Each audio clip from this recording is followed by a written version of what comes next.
Here's what I mean, guys. Look at this. I know, pigs. I know. Our homestead, we're falling apart, guys. Not only have we just been battling family sickness here the past like week, 2 weeks, but outside, our pigs and chickens, we have a lot of work to get done today. And after we get them fed, I'm gonna show you what I mean, because it's not looking good. All right, you guys enjoy. We don't really have any more pumpkins. We're running out, so enjoy that while it lasts.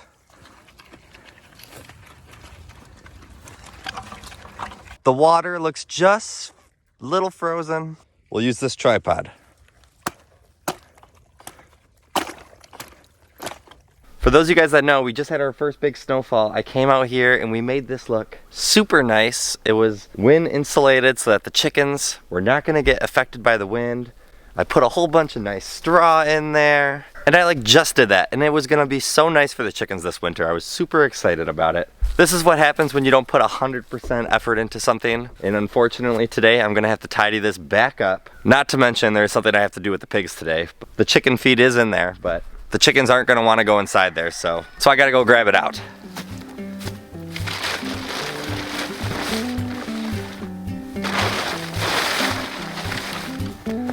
Yeah, I don't think chickens would have been doing that.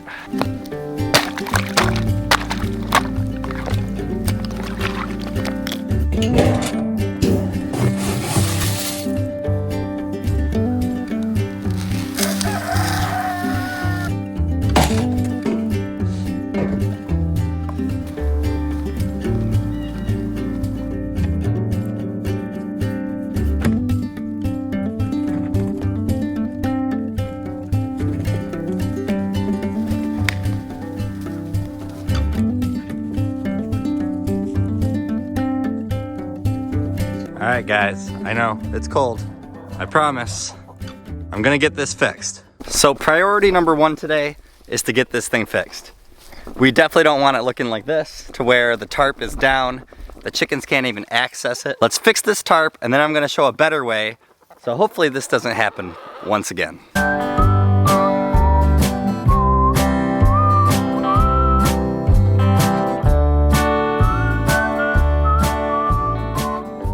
All right, so the main problem and why this thing blew off so easily last time, this tarp has stayed on for a very long time because I screwed this 2x4 down in there to help secure it, and that's keeping that tarp well secured, other than the staples that did not do the work over here. So I got some nice scrap wood here. I'm gonna put it up against that part so this part actually will stay secure and more down, because that's the reason that we have this here, is that they have it for the winter time, and I don't want it ruined. So I'm happy there was already an early test and showed that make sure you put the time in.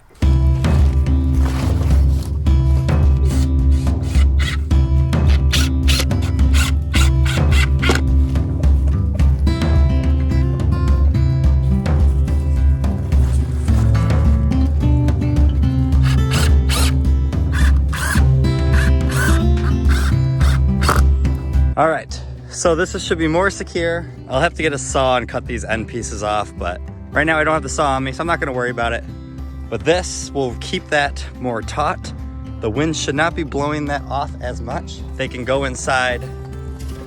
Now they have all that straw in there, and all this tarp is blocking all the wind. You guys are out of water. All right, I'll get you some water.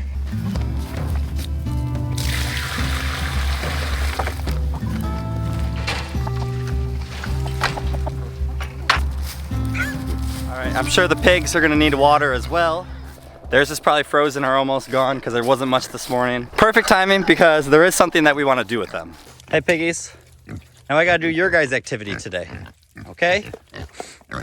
I know, you guys wanna eat? All right, let's get you some food.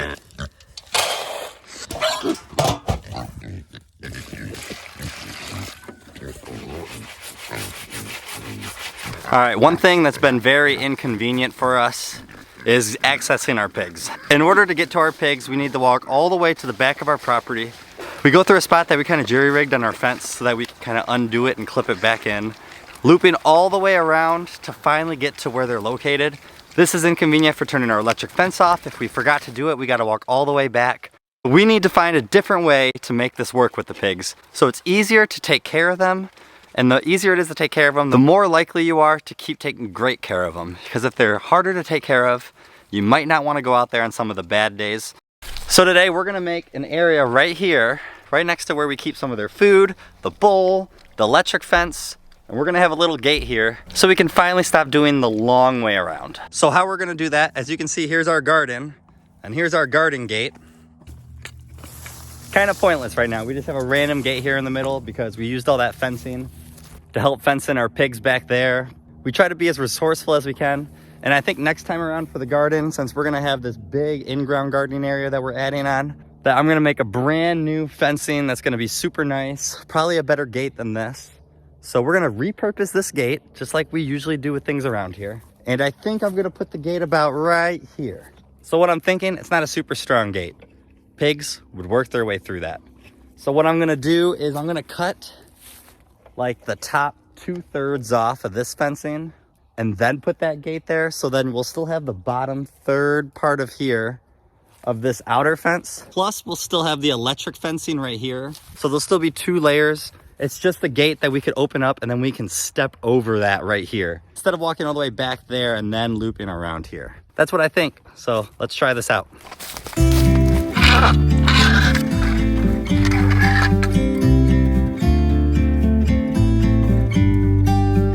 About to leave, already packing. Come with me, I'm not really asking. We'll get away to a place where we don't know. About to see the world in action, what we can be, life with no distractions. We'll get away, this is what we waited for. Take my hand, we'll make it somehow. We can't miss out. I'm done living life with the lights out, down with my own doubts. Be free. We are super excited to have this gate and walkway into the pigs. Anytime you can make it easier on yourselves and more accessible to take care of your animals, it's a win-win for everybody. And the fact now that we can go back there to be able to turn off our fence and not have to walk around such a long spot. The pigs were more testy with our electric fence because every time that we walked to them with the food, they would just charge at that fence and never get shocked because we had to turn it off such a long way before we got to them. Now we can keep it on. They can understand that that fence is going to shock them. They respect it a little more and should be less breakouts because the other day, once again, even with all this extra fencing put around, we did have a pig in the woods. It didn't go too far, and good thing they respond with food. I'm really excited to show Chelsea. I'm thinking this is gonna make a big difference to her. So let's see how she likes it. Hello! I can see you guys. Are you gonna practice stepping over?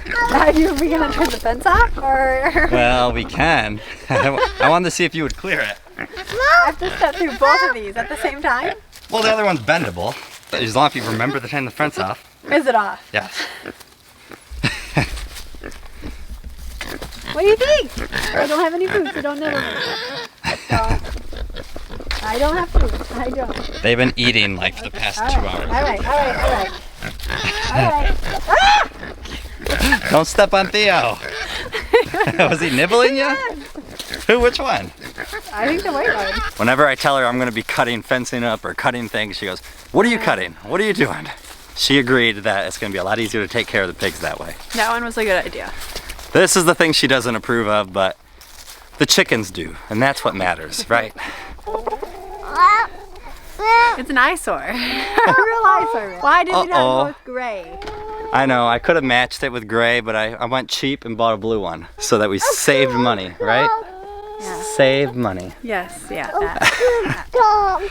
These are the rewarding days here on the homestead when we fix things that were broken and now they can look nicer. Obviously, I understand, not the nicest looking thing, but this is something that's gonna be so effective for the chickens. It'll keep them nice and warm during the winter time. And now less likely for any kind of big windstorms to take that tarp off like I did before. I feel confident a lot about that. All right, chickens, stay warm. That's what we're trying to do for you this winter, keep you nice and warm. And to now have this gate to be able to access the pigs. Hi guys. How you doing? Look at, you're right here. I mean, me and Chelsea were talking about it. We probably don't do that good sometimes, giving them the amount of water that they need per day. It's not that they sometimes have no water, but we should probably be out here giving them cleaner water more often than we do. Pigs make water dirty. I don't know if you can see it right now, but that water is already dirty, and that was new to them about 2 hours ago. When you have animals, you want them easier to take care of. Today's one of those days on our homestead that is just a very accomplished feeling. We were able to get things that aren't only effective for our animals, but also for us. Sometimes, even if they feel like the small things, you gotta be able to pat yourself on the back for these kind of things sometimes. That's not really my back, huh? The small things that you do and the steps that you take every single day to try to make things better, more effective, are only gonna improve your homestead. It takes small steps to accomplish the big steps. So you gotta keep taking those small steps each day, and I promise you, they will all come together and make a big picture that you're gonna love. I feel good about the 2 things we got done today, and I feel like our homestead is not as broken as it was when we started the day. You guys have a great day and a better tomorrow, and we'll see you guys in the next one.